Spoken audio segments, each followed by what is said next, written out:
अपना उत्तराखंड में आप सभी का बहुत स्वागत है और मैं हूं आपके साथ अमनदीप। चलिए बुलेटिन की शुरुआत करेंगे और रुक करते एक बड़ी खबर का जो मोली से मिल रही है, जहां नंदानगर घाट की सरपानी इलाके में देर रात आकाशीय बिजली गिरने से 2 लोगों की मौत हो गई है। बताया जा रहा है कि आकाशीय बिजली गिरने से झुलसे दोनों लोगों को इलाज के लिए सीएचसी घाट लाया गया, जहां डॉक्टर्स ने दोनों को मृत घोषित कर दिया।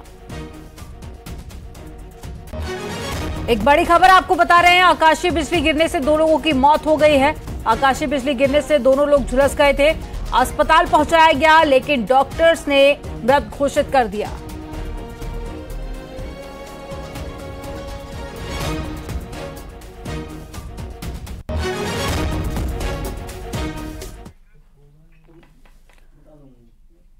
चमोली से बड़ी खबर आ रही है, जहां पर कोतवाली जोशीमठ बेलाकुची में एक युवक खाई में गिर गया, जिसकी सूचना पर पहुंची पुलिस ने अंधेरे के बीच में खाई में गिरे युवक के लिए देवदूत बनी और उसको बड़ी मुश्किल से बाहर निकाला गया। बताया जा रहा है कि 4 धाम की यात्रा पर आया था युवक, अचानक पैर फिसलने से खाई में गिर गया। घायल विनोद विश्वकर्मा दिल्ली में राजौरी गार्डन के सागरपुर का रहने वाला बताया जा रहा है।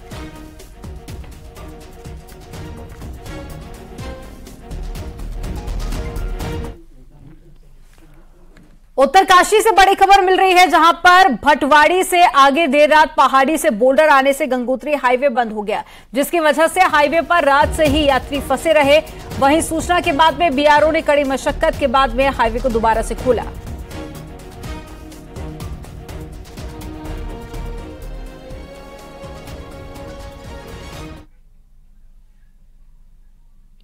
और अब खबर देहरादून से है, जहां पर आवारा सांड ने बुजुर्ग शख्स पर हमला कर दिया और इस हमले में शख्स की मौके पर ही मौत हो गई है। 80 साल के राधेश्याम हरियावाली कला के धोलास गांव के रहने वाले थे और यहां पर 4 आवारा सांडों का आतंक चल रहा था। इसी बीच रास्ते में सांड ने 80 साल के बुजुर्ग पर हमला कर दिया और पेट में सींग घुसा दिया, जिसके चलते मौके पर ही उनकी मौत हो गई, जबकि सांड ने एक और शख्स को घायल कर दिया। कई दिनों से इलाके में सांडों की दहशत जारी है।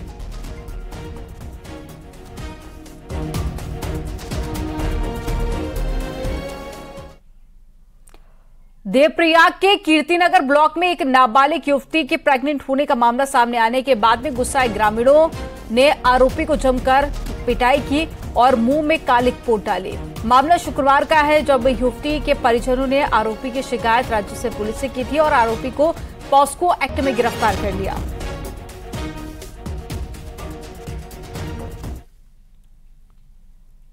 उत्तराखंड रोडवेज में कर्मचारियों ने 3 अक्टूबर से चरणबद्ध आंदोलन का ऐलान कर दिया है और उसके बाद में 10 अक्टूबर से पूर्ण कार्य बहिष्कार किया जाएगा, जिसमें खासतौर पर डग्गामारी को रोकने और नई बस खरीद के साथ ही मृतक आश्रितों को जल्द ही नौकरी देने की मांग भी शामिल है।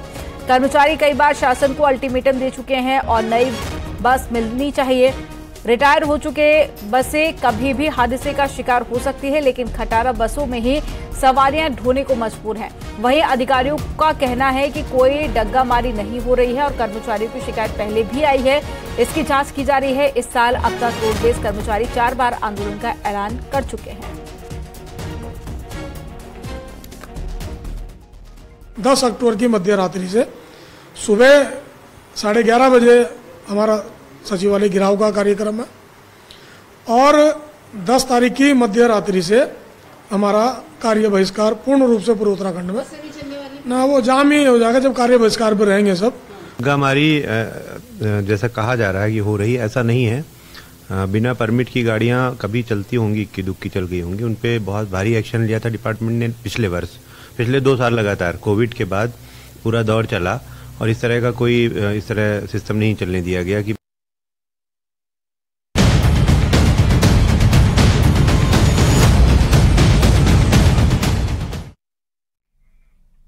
देहरादून से खबर मिल रही है, लंदन से उत्तराखंड लौटे मुख्यमंत्री पुष्कर सिंह धामी। लंदन से उत्तराखंड लौटने पर मुख्यमंत्री का भव्य स्वागत किया गया। आपको बता दें कि बन्नू स्कूल में भी बीजेपी कार्यकर्ता स्वागत की तैयारी कर रहे हैं और एक बार फिर से मुख्यमंत्री का स्वागत किया जाएगा। 12,000 करोड़ से ज्यादा का निवेश लाने पर बीजेपी कार्यकर्ताओं में खुशी देखी जा रही है।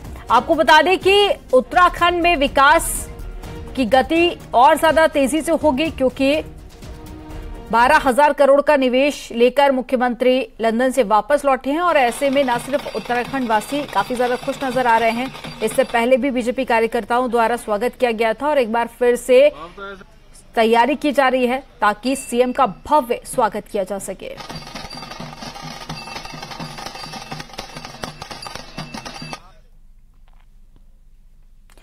चार दिन के लंदन दौरे को पूरा करके उत्तराखंड के मुख्यमंत्री पुष्कर सिंह धामी शुक्रवार को दिल्ली पहुंचे। उत्तराखंड ग्लोबल इन्वेस्टर समिट से पहले लंदन में मुख्यमंत्री ने प्रदेश में लगभग 12,000 करोड़ के निवेश पर सफलता हासिल की और लंदन में कयान जेट समूह के साथ में 4500 करोड़, पोमा ग्रुप के साथ में 2,000 करोड़ रुपए का एमओयू हुआ है और साथ ही 1,000 करोड़ रुपए का ऊषा विक्रो के साथ में और 2,000 करोड़ का आगर ग्रुप के साथ में और फिरा बार्सिलोना के साथ में 1,000 करोड़ का एमओयू साइन हुआ। इसके साथ ही दूसरे अन्य कंपनियों के साथ में भी 1,500 करोड़ का एमओयू साइन हुआ है।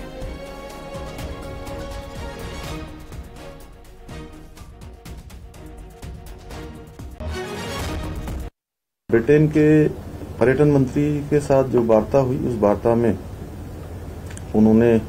हम लोगों ने एक संयुक्त रूप से एक मसौदा तैयार किया है कि कैसे एक जो विदेशी टूरिस्ट कैसे वो उत्तराखंड आए और अधिकतम उत्तराखंड के स्थानों पर जाएं।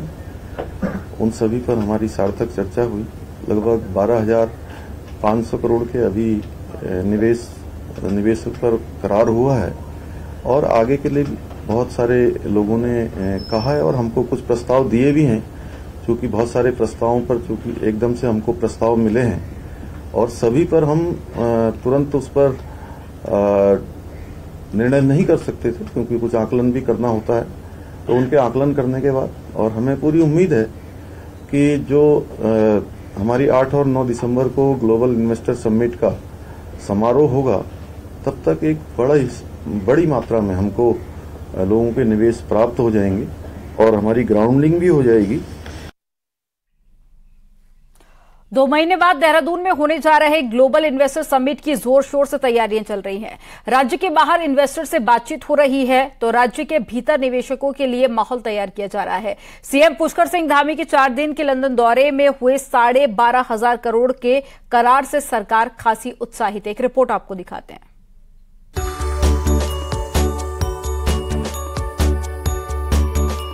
उत्तराखंड में दिसंबर में आयोजित होने जा रहे ग्लोबल इन्वेस्टर समिट से पहले ही दिल्ली में हुए कर्टन रेजर से लंदन दौरे पर करीब 1 महीने में सरकार 20,000 करोड़ रुपए के इन्वेस्टर्स की ग्राउंडिंग कर चुकी है।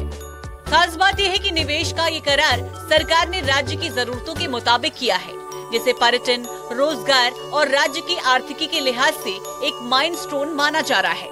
फिर चाहे वो प्रोमा ग्रुप के साथ करार हो या ऊषा ब्रेको के साथ, दोनों ग्रुप राज्य में रोपवे के क्षेत्र में निवेश करेंगे, जिससे इको फ्रेंडली टूरिज्म को पंख लगेंगे। राज्य में दर्जनों स्थानों पर रोपवे पहले से प्रस्तावित है।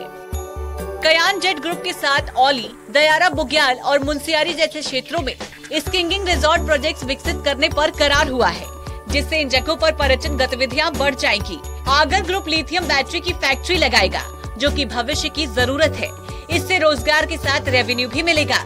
वहीं भारत में महिंद्रा ग्रुप ने पर्यटन के क्षेत्र में उत्तराखंड सरकार के साथ 1,000 करोड़ का एमओयू साइन किया है। महिंद्रा ग्रुप प्रदेश में 5 बड़े रिजॉर्ट्स में निवेश करेगा। प्रदेश के लिए बहुत पॉजिटिव डेवलपमेंट है, क्योंकि जैसे हमारा कर्टन रेजर के वक्त हमारा आईटीसी के साथ महिंद्रा ग्रुप और लोगों के साथ हमारे एमओयू साइन हुए थे। अच्छी बात ये भी है कि हम इको फ्रेंडली जो हमारा इन्वेस्टमेंट होगा वो और फायदेमंद होगा।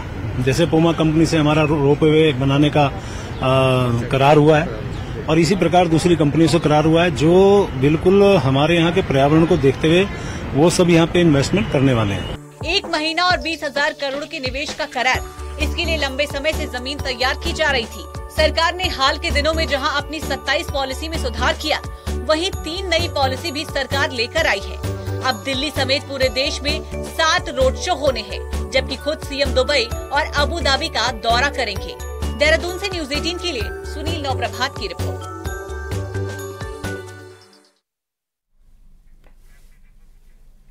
तो 12,500 करोड़ के जो करार अभी हुआ है, उससे उत्तराखंड का जो विस्तार हो रहा है उसको गति मिलने वाली है। और ज्यादा जानकारी के साथ में हमारे साथ में भारती सकलानी जुड़ गए हैं। भारती, ना सिर्फ बीजेपी कार्यकर्ता बल्कि जो उत्तराखंड के लोग हैं उनमें भी खासा उत्साह देखा जा रहा है, खुशी देखी जा रही है और इसी के चलते मुख्यमंत्री का स्वागत कार्यक्रम भी रखा गया है। किस तरह की तैयारियां और किस तरह से इस पूरे स्वागत को और ज्यादा खास बनाया जाएगा?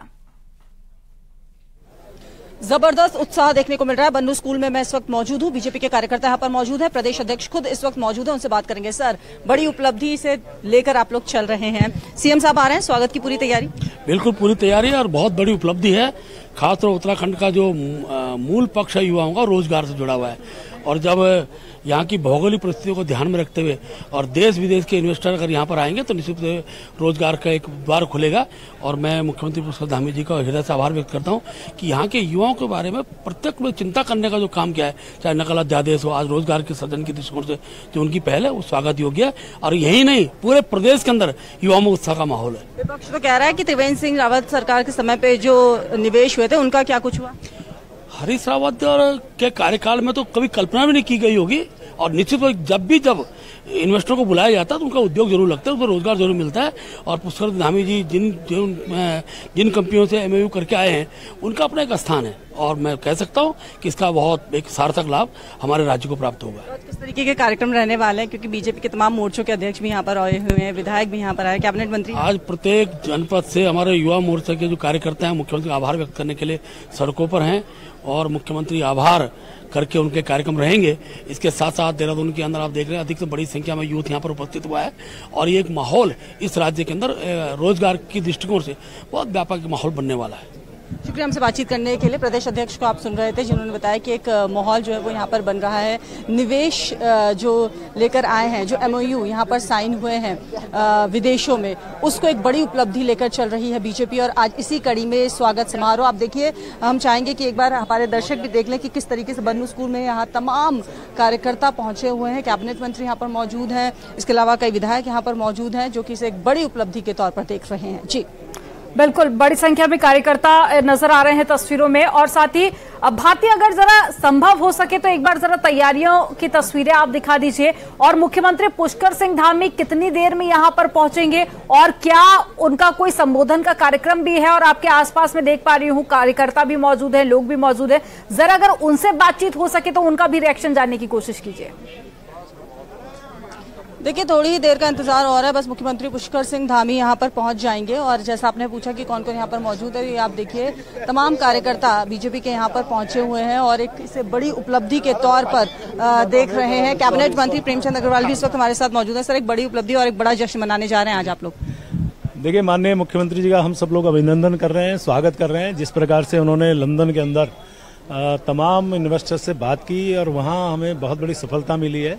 और मैं ये कह सकता हूँ कि पूरे देश के अंदर घूम घूम के और विदेशों में भी जिस प्रकार से उन्होंने लोगों को अपनी बातों से, तमाम चीज़ों से उन्होंने कन्विंस किया और बहुत बड़ा इन्वेस्टमेंट जो दिसंबर में यहाँ होने जा रहा है उसमें उधर से आने वाला है और हम उम्मीद कर रहे हैं अभी आने वाले टाइम पे अभी हमारे पास समय है और माननीय मुख्यमंत्री जी का और भी अनेकों जगह इस प्रकार का दौरा होना है। तो मैं उनका हम सभी लोग उनका अभिनंदन कर रहे हैं, बहुत स्वागत कर रहे हैं और निश्चित रूप से युवा मुख्यमंत्री के नेतृत्व में हमारी सरकार जिस प्रकार से काम कर रही है और ये समिट भी एक ऐतिहासिक समिट होगी ऐसा हम उम्मीद कर रहे हैं। रोजगार एक सबसे बड़ी समस्या है उत्तराखंड की जब भी बात होती है और इसी वजह से यहाँ पर पलायन भी हुए हैं। अब इन्वेस्टर्स का आना, निवेशकों का यहाँ पर आना और मुख्यमंत्री खुद जाकर उन्हें कन्विंस करके आए, वो आप किस तरीके से देख रहे हो? युवाओं का विश्वास किस तरीके से जीत पाएंगे अब आगे लोकसभा चुनाव भी? देखिए, आप जानते हैं हमारे यहाँ जो दो बड़ी समस्या थी, यहाँ की जवानी, यहाँ का पानी कभी काम नहीं आया, ऐसा बहुत पहले हम लोग बोलते थे और इसके लिए माननीय प्रधानमंत्री जी जो हैं उन्होंने भी इसका जिक्र कई बार किया है और जिस प्रकार से उनका आशीर्वाद मिल रहा है लगातार हमारे क्षेत्र में, उनके माध्यम से, उनके आशीर्वाद से बहुत बड़े काम हो रहे हैं, क्षेत्र में विकास हो रहे हैं।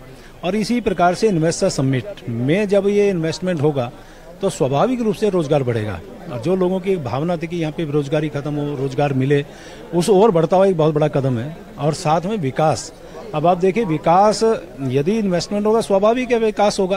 तो ये सारी चीज़ों को हम देख के यदि इन ऑल हम बात करें तो मैं कह सकता हूँ कि चाहे विकास की बात करें, चाहे रोजगार की बात करें, फिर चाहे भरोसे की बात करें, आज इन्वेस्टमेंट वहाँ होता है जहाँ भरोसा होता है। तो उत्तराखंड पे लोगों का बहुत बड़ा भरोसा है। और हो भी क्यों ना, जब माननीय प्रधानमंत्री जी ने कहा था कि ये जो दशक है ये उत्तराखंड का आने वाला दशक होगा, तो स्वाभाविक रूप से आम जनता में, आम इन्वेस्टर्स में इस बात का भरोसा जगा है और वो लोग सब इधर आकर्षित हो रहे हैं। मेरा उत्तराखंड, मैं आपको फिर कहना चाह रहा हूँ कि बहुत खूबसूरत है, वातावरण बहुत अच्छा है, कानून व्यवस्था बहुत अच्छी है, पावर बहुत अच्छी है। ये सारी चीज़ों को इन्वेस्टर्स देखता है, उसी दृष्टि से आकर्षित हमारे जो लोग हैं उनको मैं बहुत धन्यवाद कर रहा हूँ, मुख्यमंत्री को बधाई दे रहा हूँ। हमसे बातचीत करें तो आपने बिल्कुल भारती, और सबसे बड़ा अभी सवाल कि पलायन कितना रुकेगा, क्योंकि कई साल हो चुके, कई सरकारें इसको लेकर वादा कर चुकी, लेकिन पलायन अभी तक नहीं रुका है। लेकिन माना जा रहा है कि जब विकास को गति मिलेगी तो पलायन भी रुकेगा। तमाम जानकारी साझा करने के लिए बहुत शुक्रिया। और नैनीताल से बड़ी खबर मिल रही है, जहां पर आज उत्तराखंड न्यायिक एवं विधिक अकेडमी में नॉर्थ जोन जजों की बड़ी कॉन्फ्रेंस शुरू होगी। सूबे के राज्यपाल गुरमीत सिंह ने सेमिनार का उद्घाटन किया है और कई हाई कोर्ट समेत सुप्रीम कोर्ट के जज पहुंचे हैं। सेमिनार में न्यायिक व्यवस्था में सुधार के लिए महत्वपूर्ण है ये सम्मेलन। तकनीक का इस्तेमाल, न्यायिक क्षेत्र में नैतिक उलझनों के समाधान और साथ ही रूढ़िवादी व पूर्वाग्रह को खत्म करने समेत कई विषयों पर मंथन होगा। राष्ट्रीय न्यायिक अकेडमी इसका आयोजन कर रहा है सेमिनार का, जिसमें क्या चुनौतियां रहती हैं और किस तरह से समाधान किया जाए, इन तमाम पहलुओं पर बातचीत की जाएगी।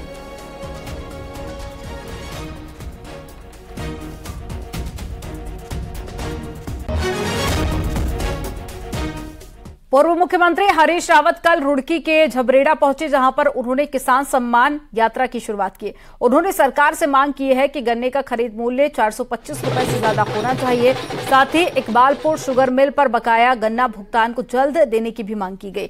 हरीश रावत ने मांग की है कि किसानों को जो नुकसान हुआ है उसका मुआवजा 1100 रुपए बीघा से बढ़ाकर 10,000 रुपए प्रति बीघा किया जाए।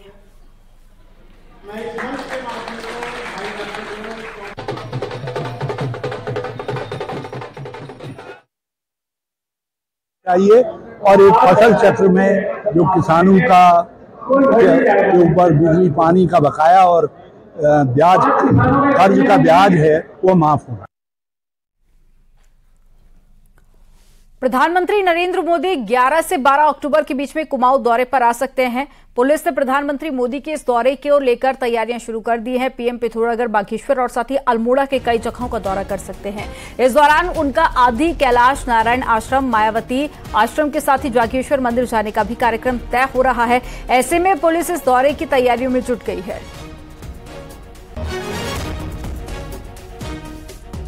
इसलिए हमने अपना होमवर्क पूरा कर लिया है और जब एग्जैक्ट प्रोग्राम हमारा आ जाएगा उसके बाद हम उसमें पूरा अपना डिटेल तैयारी, हमारी तैयारी पूरी है।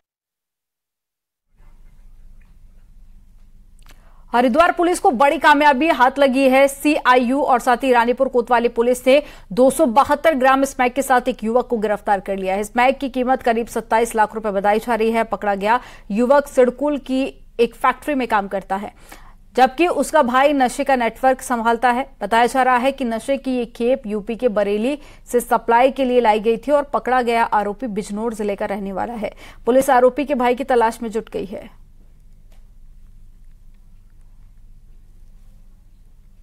चेकिंग इसमें की गई थी तो बैरियर नंबर 5 के पास में जब इससे चेकिंग की गई तो उसमें करीब 273 ग्राम स्मैक इसमें प्राप्त हुई है और उसमें इसके खिलाफ जो एनडीपीएस की जो संबंधित धाराएं हैं उसमें मुकदमा दायर किया गया है। उसमें जो इसका भाई उसमें इसकी मदद कर रहा है अभिषेक, वो अभी फरार चल रहा है।